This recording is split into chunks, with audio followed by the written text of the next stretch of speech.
بحال واش حتى كانت في الماتش ديال الكونغو حنا شفنا بان المنتخب الوطني ما تغيرش بالكل ما تغيرش. نفس اللقاءات كوبي كولي اللي كنشاهدوا كنلعبوا مع منتخبات بين قوسين واحترام لها، منتخبات ماشي في المستوى ديالنا من الدرجه الثالثه او الرابعه افريقيا، وكنلقاو مع مشاكل. من قبل المنتخبات اللي لعبنا معاهم قلنا بانهم كيسدوا علينا البلوك وكنسجلوا حتى لاخر لحظه. على داك الشيء كيوقع لنا هذا المشكل ان ما كيكونش اهداف كثيره وما كيكونش تنشيط هجومي كثير. اليوم شفنا بكري دقيقه 5 ولا 6 ماركين الهدف. يعني انا هذاك المنتخب خصو نقبطوه كما تنقولوا الشباك ديالو نطروها بالاهداف كما شفنا نيت كنسطح. شفنا بان المنتخب ما دار حتى شي حاجه. اخوان انا راه كلشي باين، واش كنكذبوا على راسنا؟ حيدوا العاطفه، الله يعطيكم الصحه، حيدوا العاطفه الاخوان. راه كاينين شي لعيبيه راه خصهم في الحقيقه ما بقى لهم يديروا في المنتخب. راه حنا عندنا ليفيكتيف كبير. هذا الجيل هذا اللي تنعيشوا حاليا راه ما عمر المنتخب الوطني عاش بحاله. كونوا على يقين لو المنتخب الوطني شارك بمنتخب اخر رديف في كاس افريقيا وكانوا قابطين مدربين اللي يستحقوا راه يلعبوا الفينال، راه نلعبوا الفينال المنتخب او المنتخب يلعب الفينال في كاس افريقيا، لان عندنا واحد الكم هائل من اللاعبين. السير الكراكي حنا ما تنكروش داكشي اللي دوز في كاس العالم، طريقه اللعب ديالو اكل الظهر عليه هو شريك، نفعاتنا في كاس العالم ما كتنفعناش في افريقيا. الاخوه اللي تيقول لك حنا غنلعبوا مع منتخبات قويه غادي تخرج تلعب الكره غادي تخلي ثغرات وغادي يمكن اننا نسجلوا عليها. انا كنهضر على نفسي، انا مدرب وعرفت نقطه الضعف ديال الركراكي والخطه ديالو. واخا نكون السنغال واخا نكون مصر غنلعب بالبلوك، انا تنقلب على الربح باي طريقه. انا شفت المنتخب الوطني كيكون ضعيف مع المنتخبات اللي كترجع اللور ودير جوج طوبيسات. غندير انا جوج طوبيسات بحكم انا عندي الهيبيه صراحه غادي نلعب على لي كونتر وغادي يجيب التيسير. كتظن بان دابا المنتخبات اللي غنلعبوا ضدها الكبيره غادي تخرج تلعب الكره وباش نلقاو حنا ثغرات ولا نلقاو حنا عاوتاني شي حلول. راه غتلعب بهذا السيستم هذا. هذه هي الخطه اللي غادي تنفعها مع المنتخب المغربي، بحكم ان المنتخب المغربي حاليا السمعه ديالو كبيره في افريقيا. انا هادشي اللي غادي نقول اخوتي، انا متخوف. والانتقاد اخوتي راه مدربين كبار وننتقدوا داو كاس العالم كاع وتنتقدوا من بعد ما عطاوش صافي. هذه سنه الحياه في الكره، مشاو بحالاتهم. حنا الكراكي ما غنساوش الخير ديالو داكشي اللي داوز في كاس العالم، ولكن هذه هي سنه الحياه اخوتي، هذه كره القدم صافي. داكشي اللي عطاه الكراكي تبارك الله ما بقى له ما يدير مع المنتخب. حنا دابا كما كتقولوا هاد الوقيته حساسه وما عندنا كي نديروا نسونجيو المدرب وكذا، ولكن حنا راه كنا كنهضروا على هادشي من مور كاس افريقيا. حنا دابا حاليا تنحكموا على الكراكي من مور كاس افريقيا اللي تخدمنا فيها وكنا كنظنوا اننا غنديوها. وما نساوش الاخوان اللي دا كاس افريقيا الاخيره راه هو الكوت ديفوار، راه داها بلا مدرب. راه المدرب ديالهم انهزم في جوج مقابلات الاولى جراو عليه، والمقابله الثالثه ربحوها. وحنا اللي دوزنا الكوت ديفوار لا تعقلوا ربحنا زامبيا بمشكل اللي دار الكراكي نيت. لعب لعيبيه اساسيه تصابوا له زياش ولا ما كان بوفال ووقفنا عليهم في الماتش اللي لعبنا مع جنوب افريقيا. وفي الاخر شكون اللي داها؟ الكوت ديفوار داتها بلا مدرب. باش تكونوا على بال راه هذا الكاس راه في شكل عندها واحد الطقوس وعندها واحد العادات في شكل سبحان الله العظيم. هادشي اللي بغيت نقول، وشكرا لكم على الاستضافه. وكنا كنبغيو المغرب وكنا بغينا هذا الكاس تبقى في المغرب، سواء اللي مع الركراكي او اللي ضد الركراكي. الله يحفظك خويا منتصر. السلام عليكم. وعليكم السلام خويا سبيدر. غنعطيك كلمه خويا الشباب، غنعطيكم كلمه دري كاملين. تفضل خويا رفيق تفضل. واش غياخذ ان شاء الله. السلام عليكم خويا الياس. وعليكم السلام سهوا. تحيه الاخوان اللي معاك. اول حاجه خويا الياس المنتخب يو 17 اخوان الله يجازيكم بخير. اللي عنده صداع يسد المايك. صافي سديت كمل. واخا قلت اخويا اولا نهنيو بعد المنتخب يو 17 بعد على الكاليفيكاسيون بالنسبه للويتيام فينال ان شاء الله كونتر مالي. ان شاء الله نتمنوا انه تا هو ندوزوه ان شاء الله ونتاهلوا للكارت فينال. نخليو هذيك الماتش ابار لان الدراري الصغار داروا صراحه يعني ماتش في المستوى اللي ما كانش سهل ضد امريكا صراحه الله. صراحه والله الا تنتفاجأ انا بالمستوى اللي تتقدمو امريكا، زعما امريكا كبلد اللي ما كانش معروف بالكره، ودابا هاد لي جوار وهداك الدري اللي عنده 14 عام اللي شراتو مانشستر سيتي وكذا، تبارك الله لاعبين زعما والله العظيم لاعبين في المستوى. وكي قالوا بعض الاخوان بها ربما فطن بعض الاخطاء التكتيكيه اللي كان دارها في الماتشات الاولى، مازال تيصحح فيهم، مازال خصنا شويه ديال الخدمه، لان الدراري مبازيين على واحد لو سيستيم دي جو اللي هو ديال بوزيسيون دو بال ولا كرياسيون ديال لي زوكازيون دو بوت. هذا هو الطبيعه ولا ناتور ديال لي جوور ديال المغرب، يعني ملي تيلعبوا كونتر ناتور ديالهم هما فين تنديروا داك الاخطاء الكثيره. اما الدراري فاش يبداو، فاش يكون عندهم لا بوزيسيون دو بال، فاش يكريو دي زوكازيون، تيكونوا مزيان. مازال عندنا الخدمه بزاف لا ديفونس، لان شويه لا ديفونس شويه خصنا نخدموا عليه كثير. المهم ننتقل معك لاخويا الياس الماتش ديال المنتخب الكبير ديال الوليد. الاخوان كاملين دابا تقريبا تيحكموا على هذيك الماتشات الاخيرين اللي لعبناها قبل ما نتاهلوا لا كوب دي موند، وزائد داك الماتشات اللي هما اميكال. المستوى حتى شي واحد يعني من الاخوان كاملين، لا صحافه ولا جمهور ولا كلشي، يعني ما مقتنعيش يعني بهذاك المستوى اللي تيقدموا المنتخب الوطني.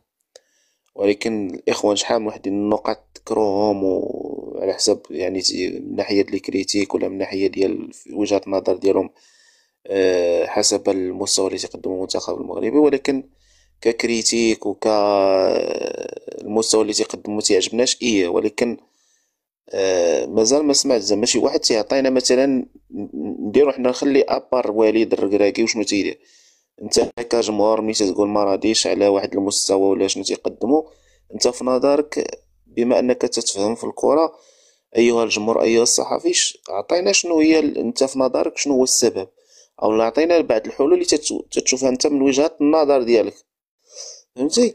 دونك اخويا الياس، انايا بحكم انا مثل كاع الاخوان يعني كمستوى ما عجبنيش المستوى ديال المنتخب المغربي، سواء تقريبا واحد 5 الماتشات الاخيره ما عجبنيش المستوى ديالهم. وترجع السبب اللي تنقول ابار يعني الوالد والخطه اللي تيدخل بها، لان لي فيكسيف اللي دخلت بهم انا قبل ما يبدا المقابله كنت تنقول ربما يبدا بونو ويلعب بالتشكيله ديال 4-3-3 وداكشي اللي دار. كان عندي اختلاف واحد اللي ما جبتوش الصائب، وهو في لاطاكون هو الكعبي. قلت ما غيبداش بالكعبي، قلت غالبا يقدر يبدا بحمزه اي كمال. وبالنسبه للكات ديفونسور غادي يلعب اريير دروا، غادي يلعب مزراوي، وفي ليلاكس غادي يلعب بجواد والكابيتان والسايس، والاريير كوش الدريري هذا بن صالح. اما بالميليو التيران غادي يلعب باينه بان سفيان امرابط ما غاديش يتخلى عليه. العناوي وما قدموا في الماتشات اللي دازوا يعني غادي يشفع عليه يكون، زائد اوناحي يعني واحد لابياس اللي ما يمكنش يستغنى عليها وتيقدم الاضافه يعني اوناحي في هاد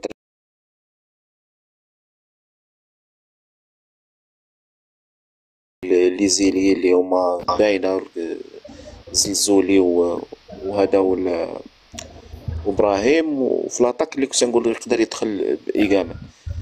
منين دخلنا بهاد التشكيله ماركينا في الدقيقه السادسه، ولكن من بعد ولينا عندنا البوزيسيون دو بال بنفس السيستم دو جو اللي تلعبوا به كاع في لي ديرنيير ماتش، يعني ما غيرنا والو. ولكن داك لا بوزيسيون اللي هي ستابل، يعني تتبقى تضرب كره كره كره كره بحال اللي لعبنا حنا في لاكوب ديمون، نعطيو الكره للخصم ونتسناو الفرصه فوقاش نلعبوا على لاطاك. والحمد لله كان عندنا لاعبين اللي اداو هذيك لي كونتر اتاك وهذيك الانتقال السريع والبناء الهجمه اللي مكننا في لاكوب ديمون باش اننا نمشيو للدومي فينال. هاد لي زيكيب اللي لعبنا معاهم لحد الان تيلعبوا لك بهاد لو بلوك با وتيسدوا عليك وتيخليوك تلعب انت حتى داك لو بوزيسيون دوبا اللي تتلعبها ما تتلعبهاش رابيد باش نقولوا باش ديكيليبريزي هذاك لي لين دي ديفونسور. هذه هي هنا فين تنقول انا النقطه والخلل فين عندنا في المنتخب، وهو ان عندنا لي جوور تكنيك مزيانين، ولكن ماشي داك لا تكنيك اللي تديس كيف تنقولوا ديسبالي هذيك داك لي سباس انك يعني ديكيليبريزيهم هذاك لي بوست ديال لي جوور بحال اللي تيديروا مثلا لي جوور اللي تيكونوا تكنيك مو مزيان، تلقاه مثلا بحال دابا بوفال ولا شي حاجه كان تيدير هاد الخدمه هادي. علاش؟ لان ملي تلقى عندك بلوك طايح بزاف وتتكون عندك الكره عندك، ضروري انك خصك باش تهرس هذيك ليلين وباش انك دير واحد الخلل في هاد الديفونس، خاص شي واحد اللي تيكون تيدريبلي مزيان باش يجيب لك دي كوفرون، باش انه تيقدر يهرس لك هذيك البوزيسيون اللي هما واقفين فيهم هذيك لي ديفونسور، وتيعطيك حتى لو سوليسيون مالغي انه ما يقدرش يماركي ليك ولا يقدر، ولكن تيقدر يعطيك حلول، يعطيك مساحات. حنا لحد الان في هاد الماتشات هاد اللعب هذا تيحاول اغلبيه شكون يديروا ابراهيم دياز، وهذا الشيء اللي خلى ابراهيم دياز ماشي في هذا الماتش هذا، في الماتشات اللي قبل كانوا تيبانوا عنده لي ديشي بزاف، لان كاع الكواري كانوا تيتلعبوا عليه وكان تيبغيو يعني صناعه اللعب تجي من عنده، وهما لي زيكيب كاملين راه عارفين دياز شكون هو ومنين جاي.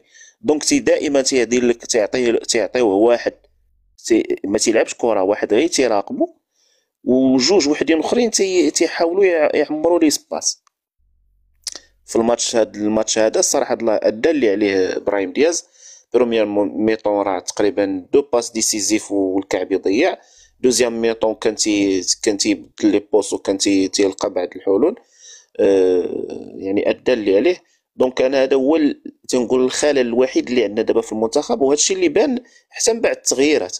يعني مالغري خرجنا ايوب الكعبي ودخلنا ايغامان ودخلنا النصيري ودخلنا الخنوس والسيباري وهذا، الا وان بالعكس داك لي شونجمون، بالعكس هذاك لو ريتم زاد طاح اكثر واكثر، لان نفس لو سيستيم دو جو ما تبدلش.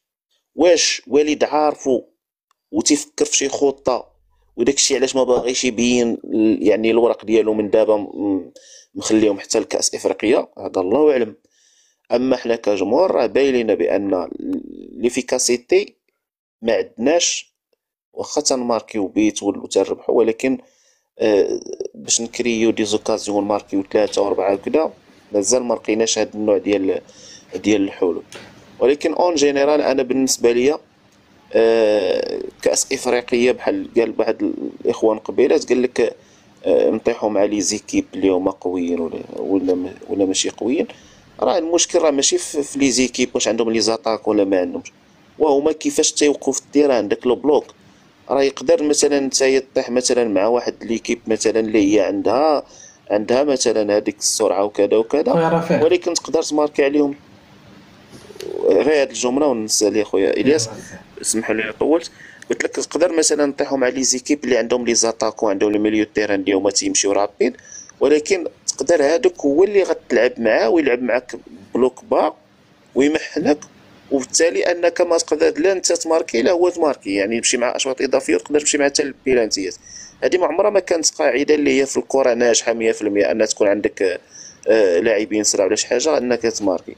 المشكل اللي عندنا هو ان خصنا نلعبوا عليه، وهو ان كيفاش نكاسيو هذوك الليلين وكيفاش نكريو دي زوكازيون بلي دريبل. هذا هو النقطه الضعف اللي عندنا لحد غير الكلمه ديالي اخي، هذه مقابله وديه، يعني كيحطوا واحد المقابله وديه باش يستافد، يعني لي بوست فهمتي اللي ناقص، اللي شاد بوست مزيان، اللي فهمتي اللي باقي خصو شي حاجه تزاد ليه، فهمتي.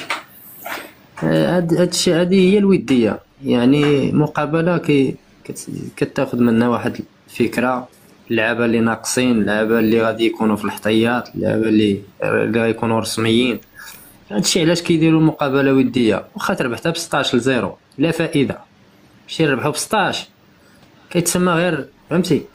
يعني انا بعدا كنشوف وديه، كنتفرج كنشوف هذوك اللعابه، يعني اللي ناقص شي شويه، اللي هذا فهمتي، باش الماتش الرسمي هذاك هو اللي بغينا، هذاك اللاعب يستافد من هذاك النقص اللي كيعيشوا في المقابله الوديه.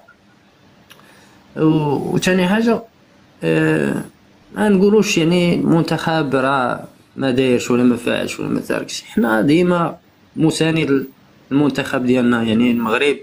حنا نبغيو نشوفوها ماشي تربح مثلا عاد نبداو نغوتو، لا خصنا نغوتو، خصنا نكونوا معاه في جنبه.